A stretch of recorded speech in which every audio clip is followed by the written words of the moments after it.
आज हम बात करेंगे बेसिक्स ऑफ कोऑर्डिनेशन कॉम्प्लेक्सेस के। कोऑर्डिनेशन कॉम्प्लेक्सेस को समझने के लिए सबसे पहले हम इसकी डेफिनेशन को जान लेते हैं। कोऑर्डिनेशन कॉम्प्लेक्सेस एक क्लास है कुछ कंपाउंड्स की जिसमें हमारे पास सेंट्रल मेटल आयन होता है और उसके अराउंड बहुत सारे क्लस्टर बने होते हैं मॉलिक्यूल्स या आयन्स के।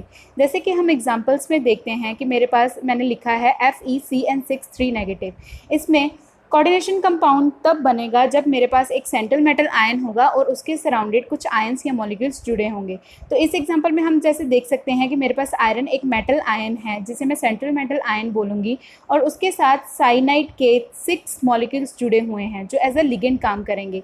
तो ये बनाएगा FeCN6 3। नेक्स्ट एग्जाम्पल की ओर बढ़ते हैं जहाँ पे मेरे पास है COH2O6 2। यहाँ पे H2O6 जो है वो एज अ लाइगेंड काम कर रहा है। जैसे कि मैंने इसकी डेफिनेशन में बताया आपको कि हमारे पास एक सेंट्रल मेटल आयन होना चाहिए। यहाँ पे सेंट्रल मेटल आयन जो वो कोबाल्ट है जो एक्ट कर रहा है और उसके साथ 6 लिगेंड्स जुड़े हुए हैं जो कि है वाटर के। हमेशा हमें ये याद रखनी है चीज़, जो भी मेटल एटम होगा मेटल एटम के साथ वही चीज़ जुड़ेगी जिसके पास नंबर ऑफ़ इलेक्ट्रॉन्स ज़्यादा होंगे। जैसे कि हमें पता है नंबर ऑफ़ इलेक्ट्रॉन्स ज़्यादा नेगेटिवली चार्ज्ड आयंस के हो सकते हैं या फिर वो वाले स्पीशीज़ के हो सकते हैं, या हम कह सकते हैं वो वाले न्यूट्रल स्पीशीज़ के पास हो सकते हैं जो कि लोन पेयर कंटेन करे, क्योंकि लोन पेयर्स के ऊपर भी हमारे पास जो नंबर ऑफ़ इलेक्ट्रॉन्स है वो ज़्यादा होते हैं और नेगेटिवली चार्ज्ड आयन के ऊपर भी लोन पेयर जो हमारे पास नेगेटिव चार्ज होता है उसमें भी इलेक्ट्रॉन्स ज़्यादा होते हैं। तो सेंट्रल मेटल आयन के साथ हमेशा या तो नेगेटिवली चार्ज्ड आयन जुड़ेगा जैसे कि CN जो है वो नेगेटिवली चार्ज्ड आयन है, और या तो हमारे पास न्यूट्रल स्पीशीज़ जुड़ेंगे जिनके पास लोन पेयर ऑफ इलेक्ट्रॉन्स होंगे। जैसे H2O के ऑक्सीजन के ऊपर 2 लोन पेयर्स होते हैं, तो ऐसे मॉलिक्यूल्स हमारे पास कोऑर्डिनेशन कंपाउंड्स बनाएंगे। हम अब टाइप्स देखते हैं कि कितने तरह के हमारे पास लिगेंड्स होते हैं। हमारे पास लिगेंड्स बहुत तरह के हो सकते हैं। सबसे पहले हम देखते हैं मोनोडेंडेंट लिगेंड। मोनोडेंडेंट लिगेंड वो लिगेंड्स होते हैं जो सिर्फ एक ही साइड से किसी मेटल एटम के साथ जुड़ते हैं, मतलब ligands which have only one donor atom, जो एक ही साइड से अपने आप को डोनेट कर सकते हैं। बाइडेंडेंट लिगेंड वो लिगेंड्स होते हैं जिसके पास 2 बाइंडिंग साइड्स होती हैं। जैसे कि यहाँ मैंने 2 एग्जांपल्स दिए हुए हैं NH2 CH2 CH2 NH2। ये है मेरे पास इथिलीन डाइअमीन। यहाँ पे हमारे पास जो इथिलीन डाइअमीन के 2 नाइट्रोजन्स हैं, यहाँ किसी भी अगर ये मेटल एटम के साथ जाके जुड़ते हैं तो ये दोनों नाइट्रोजन जो है वो साइमल्टेनियसली उस कंपाउंड के साथ मतलब उस मेटल एटम के साथ जाके जुड़ेंगे। इसी तरह नीचे भी मेरे पास एक एग्जांपल है जिसमें 2 ऑक्सीजन जो लगे हुए हैं, ये दोनों ऑक्सीजन जाके किसी भी मेटल एटम के साथ जाके अटैच होंगे। मतलब अगर हम मोनोडेंडेंट लिगेंड्स की बात करें तो मोनोडेंडेंट लिगेंड्स में सिर्फ H2O में ऑक्सीजन जाके अटैच होगा किसी मेटल आयन के साथ और NH3 में नाइट्रोजन, क्योंकि नाइट्रोजन के ऊपर लोन पेयर होते हैं। पर अगर वही हम बाइडेंडेंट लिगेंड्स की बात करें तो बाइडेंडेंट लिगेंड्स में हमारे पास यहाँ पे फर्स्ट एग्जांपल में जैसे मैंने बताया कि दोनों नाइट्रोजन जाके जुड़ेंगे और सेकेंड एग्जाम्पल में दोनों ऑक्सीजन जाके एक ही सेंट्रल मेटल एटम के साथ जुड़ेंगे। ऐसे ही हमारे पास कुछ पॉलीडेंडेंट लिगेंड्स भी होते हैं। पॉलीडेंडेंट लिगेंड्स वो होते हैं जो 3 साइड से, मतलब जिनकी 3 बाइंडिंग साइड्स हो, 4 बाइंडिंग साइड्स हो, 5 6 and so on up to कितनी हो सकती हैं। इस एग्जांपल में हम देखते हैं पॉलीडेंडेंट लिगेंड्स में मैंने जो एग्जांपल दिया है वो है EDTA। EDTA की 6 बाइंडिंग साइड्स होती हैं। यहाँ पे जो 6 बाइंडिंग साइड्स शो करता है, जैसे कि मैं यहाँ देख सकती हूँ कार्बोनिल का डबल बॉन्ड O है, यहाँ पे वो वाला ऑक्सीजन और जो यहाँ पे नाइट्रोजन है बीच वाली चेन में, हम देख सकते हैं ये सारे मिला के आपस में 6 बाइंडिंग साइट्स बनाते हैं। मतलब अगर मुझे किसी मेटल एटम के साथ इनका स्ट्रक्चर बनाना है तो ये 6 के 6 जो हम मेरे पास साइट्स हैं, मतलब ऑक्सीजन कार्बोनिल ऑक्सीजन की साइट्स और नाइट्रोजन की साइट्स, 6 की 6 साइट्स उस मेटल आयन के साथ जुड़ेंगी, तब जाके मेरे पास एक कॉम्प्लेक्स बनेगा। नेक्स्ट कोऑर्डिनेशन नंबर क्या होता है। कोऑर्डिनेशन नंबर पे अक्सर बच्चों को कुछ डिफ़िकल्टीज रहती हैं, पर यहाँ पे सीखने के बाद शायद आपकी कुछ प्रॉब्लम्स हल हो जाएं।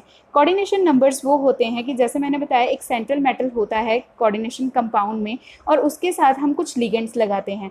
लिगेंड्स हमने पढ़ लिए कि मोनोडेंडेंट होते हैं, बाइडेंडेंट होते हैं, पॉलीडेंडेंट होते हैं। तो यहाँ पे अब हमने सीखना है कि कोऑर्डिनेशन नंबर निकालते कैसे हैं। फर्स्ट एग्जांपल में मैं देख सकती हूँ मेरे पास है कार्बोनिल H2O6 2। यहाँ पे कार्बोनिल के साथ H2O के 6 मॉलिक्यूल्स लगे हैं। इट्स मीन इसका कोऑर्डिनेशन नंबर होगा 6। जितने भी मेटल एटम के आसपास कोई लिगेंड्स लगे होंगे वो उसका कोऑर्डिनेशन नंबर होगा। तो फर्स्ट एग्जांपल में तो 6 आ जाएंगे। नेक्स्ट एग्जांपल की ओर बढ़ते हैं CONH3 4OX2 पॉजिटिव। यहाँ पे मैं देख सकती हूँ कि NH3 मेरे पास 4 हैं एंड एक मेरे पास ऑक्सीलेट ग्रुप लगा है, तो यहाँ तो कोऑर्डिनेशन नंबर 5 बनना चाहिए, पर मैंने यहाँ 6 लिखा है। वो इसलिए क्योंकि यहाँ पे NH3 जो है वो तो मोनोडेंडेंट लिगेंड है, जिसके लिए मैं 4 ही लिखूंगी, पर जो मेरे पास ऑक्सीलेट आयन है ये ऑक्सीलेट आयन बाइडेंडेंट लिगेंड है। 2 बाइंडिंग साइट्स होने के कारण इसको हम 1 नहीं लेंगे, इसको हम लेंगे 2×1, क्योंकि इसकी 2 बाइंडिंग साइट्स हैं और ये 2×1 लेंगे तो 4+2 हमारे पास 6 आ जाएगा, जहाँ से हमारे पास ये कोऑर्डिनेशन नंबर निकल के आया है। नेक्स्ट एग्जांपल है कोबाल्ट के साथ मेरे पास क्लोरीन लगा है 4, तो यहाँ पे कोबाल्ट के साथ क्योंकि 4 क्लोरीन लगे हैं तो इसका कोऑर्डिनेशन नंबर होगा 4। अब हम देखते हैं कोबाल्ट EDTA नेगेटिव। जैसे कि मैंने बताया कि EDTA एक पॉलीडेंडेंट लाइगेंड है जिसकी 6 बाइंडिंग साइड्स होंगी। हम यहाँ देख सकते हैं कि EDTA तो एक ही लगा है, इसके नीचे मैंने सबस्क्रिप्ट में कुछ भी नहीं लिखा है, फिर भी इसका कोऑर्डिनेशन नंबर 6 क्यों है? इसका कोऑर्डिनेशन नंबर 6 इसलिए है क्योंकि इसकी 6 बाइंडिंग साइड्स होती हैं। नेक्स्ट पेज की तरफ मूव करते हैं, जहाँ पर हम चार्जेस के बारे में पढ़ेंगे। चार्ज जो है कोई भी कॉम्प्लेक्स कैरी तब करेगा जब हम उसका एल्जेब्रिक सम कर देंगे जितने भी उसमें मेटल आयंस होंगे या लेगेंड्स होंगे। जैसे कि हम एग्जांपल्स में देख सकते हैं, मेरे पास मैंने लिया है निकल NH3 6Cl2। हम जैसे यहाँ पे निकालना चाहते हैं निकल की ऑक्सीडेशन स्टेट या चार्ज निकालना चाहते हैं कॉम्प्लेक्स आयन पे, तो हम निकल को X एग्ज्यूम कर लेते हैं। तो X और क्योंकि मेरे पास यहाँ पे अमोनिया है NH3 है, जैसे कि अमोनिया के ऊपर कोई चार्ज नहीं होता तो उसे मैं लूँगी 0, एंड क्लोरीन के ऊपर क्योंकि नेगेटिव चार्ज होता है 1×2, क्योंकि नीचे मेरे पास 2 एटम्स है क्लोरीन के, तो उनको मैं 2 लूँगी इकट्ठे और -1 से मल्टीप्लाई कर दूँगी, तो ये बनेगा x + 0 - 2, और यहाँ से मेरे पास x की वैल्यू आ जाएगी 2। यहाँ पे x की वैल्यू 2 आने के कारण मैं निकल NH3 6 को अलग से लिखूंगी और उसके ऊपर 2 पॉजिटिव चार्ज लगा दूंगी, और साथ में मेरे पास क्लोरीन के 2 क्लोरीन एटम्स आ जाएंगे 2Cl as a negative. Next, अब हम इन सभी को सम अप करके हम एक एग्जाम्पल लेते हैं, जिससे कि हम एक ही एग्जाम्पल से ये सारे चीज़ें पढ़ते हैं। जैसे यहाँ पे मैंने एग्जांपल ली है, तो मैंने जैसे पहले पेज पे आपको बताया कि सेंट्रल मेटल आयन यहाँ पे निकल रहेगा, क्योंकि निकल के साथ हमारे पास कुछ लिगेंड्स जुड़े हुए हैं, तो सेंट्रल मेटल आयन यहाँ पे होगा निकल।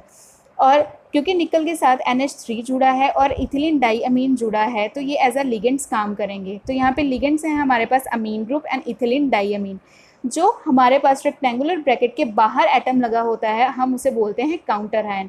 तो जैसे कि मैं यहाँ देख सकती हूँ क्लोरीन Cl2 मेरे पास इस रेक्टेंगुलर ब्रैकेट के बाहर लगा है, तो वो as a counter ion notice होगा। तो काउंटर आयन यहाँ पे मेरे पास है क्लोरीन।